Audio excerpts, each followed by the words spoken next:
Okay, welcome everybody. My name is Lynn Tonini and I'm the founder and owner of Aging Out Institute. And we are very happy to have our second judge interview. These are judges for the new awards program that Aging Out Institute is launching in 2018. And we're going to have a series of interviews so that you can meet the judges and get to know them a little bit and find out why they are doing this awards ceremony and their thoughts about it. And so we're very glad that you could join us today. Today we have with us Dr. John DeGarmo. He is an internationally recognized expert in foster care, and he does a lot. And I don't want to try to name all of the titles and the things that he does because I know I'll get it wrong. So why don't I go ahead and just ask you, John, welcome, first of all. Thank you so much for joining us today.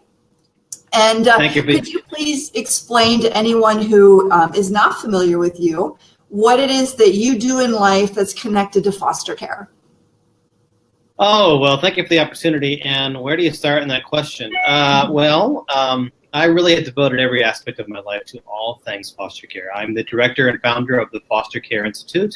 I've written several books. I believe the 18th book will be published next year. I travel the nation and the world training foster parents and adoptive parents, caseworkers, and child welfare agencies. I speak out against child sex trafficking. I just began a national campaign to recruit 10,000 new foster parents by 2019. We're calling that F10K. And I've had over 50 kids myself come through my own home, and many of those children have aged out. So that's a little bit about what I do. Yeah, it's a great overview. And why don't we just go ahead and give you the opportunity, if there's anyone watching this who would be interested in getting in touch with you to do some speaking or training, what would be the best way for them to reach you? Oh, thanks for asking. Simply Google Dr. John DeGarmo Foster Care. My website will come up, or you can find me on Facebook and Twitter and social media sites. You can email me at drjohndegarmo@gmail.com. There's a number of ways. Great. Thanks so much. So this interview is primarily about you as a judge and your thoughts on the awards program that we're launching next year. So for those who may not know, this awards program is designed to recognize foster parents and organizations that work with foster youth who are finding success, helping them age out of foster care or supporting them after they've aged out and helping them transition into independence successfully. So we're very excited about this program and getting this launched. It's the first of its kind that I'm aware of nationally that really focuses in on these particular strategies. And so I was wondering, John, if you would, what was it that motivated you to say yes when I approached you about this opportunity to be a judge for this program? Well, to begin with, I was very deeply honored that you asked me and grateful for it. The statistics for youth that age out of foster care trouble me tremendously. 55% will drop out of school. 65% will end up homeless. 75% will end up in jail at some point. And then the cycle will repeat itself over and over again. 2 of the 3 children that I've adopted are third generation foster care, which means their birth parents and their grandparents were also in foster care. I've actually founded a residential group home for boys in foster care in my area, and from boys between the ages of 10 and 18. And we focus really on preparing them before they age out of the system. We train them on so many different things. We teach them how to prepare their own meals and cook their own meals. We prepare them how to fill out job applications and have job interviews. We give them job skills. We have all kinds of therapy. We get them on a path when they leave high school, whether it's military, technical, or college, and really just prepare them for life after foster care. We're trying to bring down those statistics in where I live. And it's just something that's very, very dear to me. I've had a few children in my own home who have aged out of foster care. Some have done it successfully, some not so successfully, some actually tragically. So again, it's something very, very dear to me. And I think it's something that the general public fails to understand, fails to recognize. So when I had the opportunity to be part of this organization, I thought, yes, I can bring awareness to this problem that grips youth in foster care that society has no idea about. Right. Right. Absolutely. I think awareness is key. And I really appreciate you saying yes to this opportunity. And at least from what I've seen since I've been working with Aging Out Institute since 2010, there seems to be an uptick in the awareness aspect. There's still a long way to go, but it seems like there's a little bit of an uptick in awareness. And I think efforts like this and what you do and other organizations getting on social media, sharing the stories, I think it's making a little bit of a difference. Yes, I would agree. I think that there is a movement, so to speak, awareness of foster care. Before I was a foster parent, I had no idea about foster care. I had misconceptions, the same misconceptions that most of society does. But through social media, through these type of events, through more people becoming aware, awareness equal advocacy. So the more people we can bring in awareness to, I think a movement will grow from it. Right, absolutely. And on my part, I was in foster care when I was young. So I experienced group homes, I experienced kinship care as a young person and aged out at the age of 18. But fortunately, I had a strong extended family who they all helped us, my sister and I, get through that process of aging out. And unfortunately, so many youth don't have that. And I know that relationships is one of the key things that they need, as well as housing and education and employment. Now, you're actually judging in the housing category. And so I'm wondering, what is it that that in your background you feel will really help you with this particular category and judging the applications when you're looking over them in 2018? Well, I'm going to take it back to our own group home, which we call Never Too Late for a child to heal. When we teach our boys in the group home, the residential group home, how to prepare their meals, how to budget meals, how to cook and to clean, to take care of themselves, they can take those important skills later on in life. My wife had to teach me how to cook, basically, and to clean. We're trying to teach these boys how to do it because, as you said, they're probably not going to have anybody out there when they leave. So we want to envelop them and also what a house brings is housing brings family. And these youth need family. They need someone to support them, someone to say, I care for you, I will fight for you, I will work alongside with you. And that comes along in a housing environment. But children need, to youth in foster care, go back to it, they need to learn those important housing skills, how to take care of themselves in all areas. Right, absolutely. So it isn't just having a roof over your head. There's a lot more to it, of course. Right. How do they budget for the next meal? How do they prepare healthy, nutritious meals? That's important in today's society. It's something that's lacking for so many youth. How do good hygiene and skills like that? So important. Yeah, absolutely. And I know in the awards program, when we're looking at the applications for this particular category of housing, we are looking for the strategies that foster parents or organizations are using to help them get a roof over their heads, right? A stable roof over their heads. We're not talking couch surfing. We're talking having a stable place to live over time. And how do you teach them to get ready for that? And that includes so many life skills regarding, how do you find an apartment? How do you find a roommate? How do you budget? All of those things go into the success of being able to find and keep a roof over your head. But as you're saying, all those other skills are so important as well. Yes, absolutely. Yeah. You said something important. I want to go back to it. When you aged out of the system, you said you had a support group. So many youth do not have that. And I think that is absolutely essential when a child ages out of the foster care system. Some of these children don't have anybody to call upon when they have a flat tire late at night, or someone to help them fill out a job application, or take them to the doctors if they're feeling sick, or to help them find shelter. So support system is absolutely essential. Absolutely. Now you've mentioned the group home, the work that you're doing there. Where is that located, in case anybody's wondering? Am I remembering Georgia? Is that correct? Yes, that's right. Middle Georgia. We are in Middle Georgia, south of Atlanta, but we cover all of the state, of course. Okay, great. And how many youth do you serve there? 16 boys. 15 boys at one time. So is it a single home type of situation, several homes, or more like a group living? Nope, it is one large, it is a former nursing home. So Oh, it was designed perfectly. You know, they're just separate bedrooms all over the facility, and each bedroom has its own bathroom and shower. Large kitchen where the youth, of course, have to learn how to prepare their meals. Actually, they grow their own food outside. You know, grow their own fruits and vegetables. They have chickens for eggs. They have to learn how to create a healthy menu. Learn how to budget for that and go shopping for it. Come back and prepare it. I find those skills very, very important. right, right, absolutely. Now, one of the things I've noticed, I go through Google every morning and I look for stories about aging out of foster care.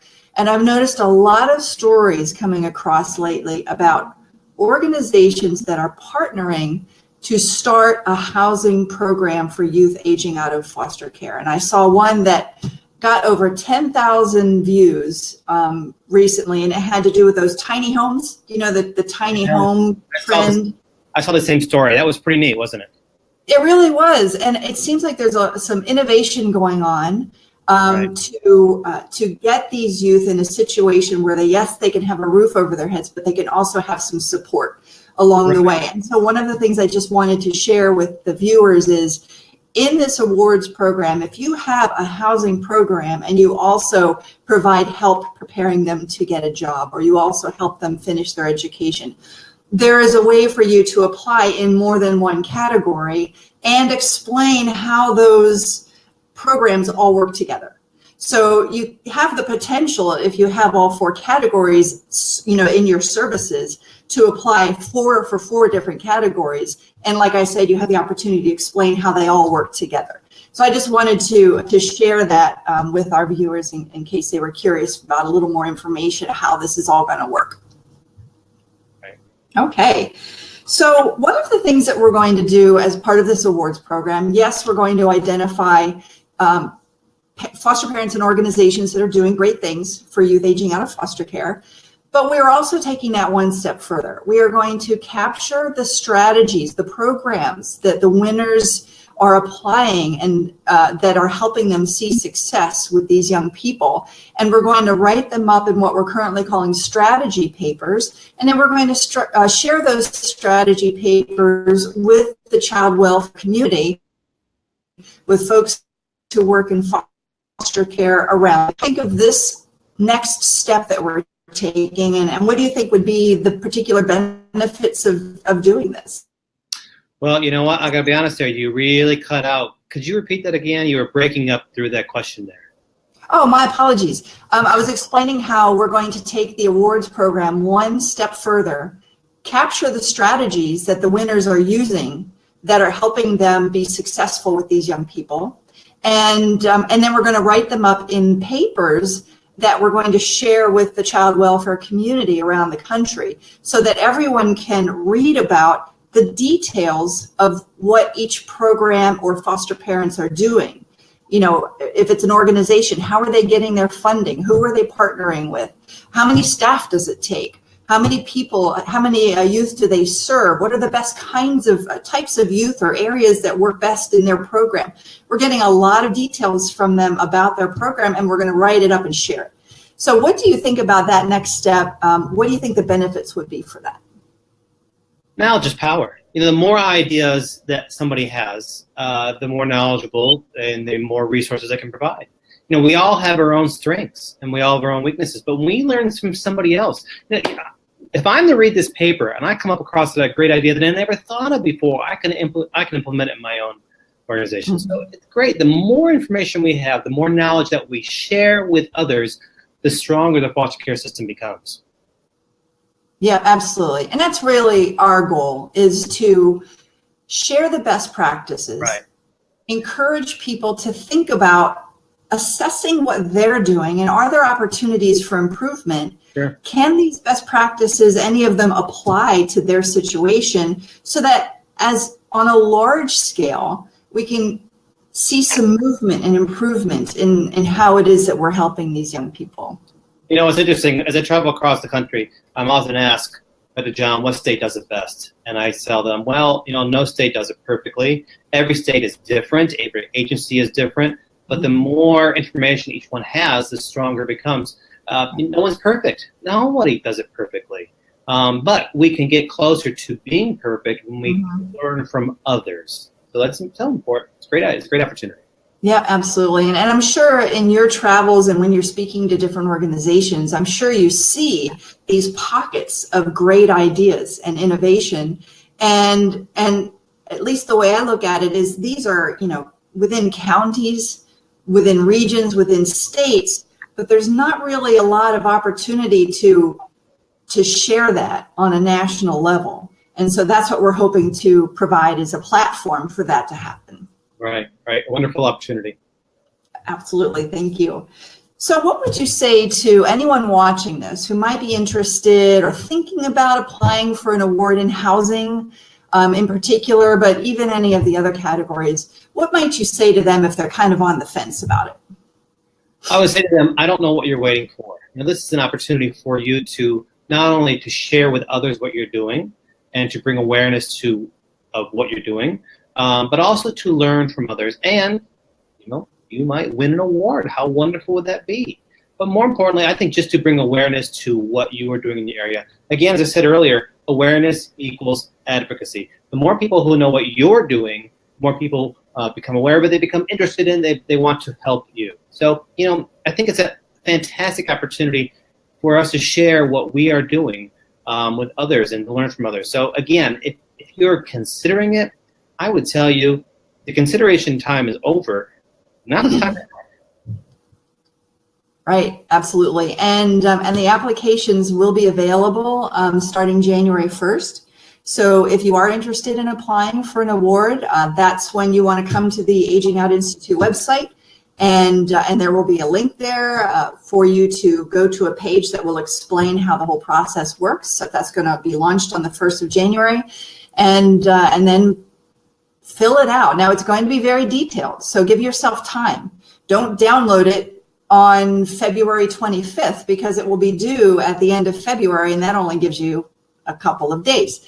So get the application early in January, look it over, kind of map out how to fill it out. And I also highly recommend that everyone have somebody look at it, provide feedback, do some proofing, have that process built in at the end of that 2-month window, then submit at the end of February. I want to add something else to submitting it. If you're still considering about submitting or not submitting, I want to tell you this. As somebody who's traveled the nation learning about foster care, I want to learn more myself. So I want to learn from you. I want to learn what you are doing so I can share those wonderful ideas that you're doing with other people. So again, we can strengthen the foster care system and make it better for the children. We all know the foster care system in America right now is really in a crisis stage.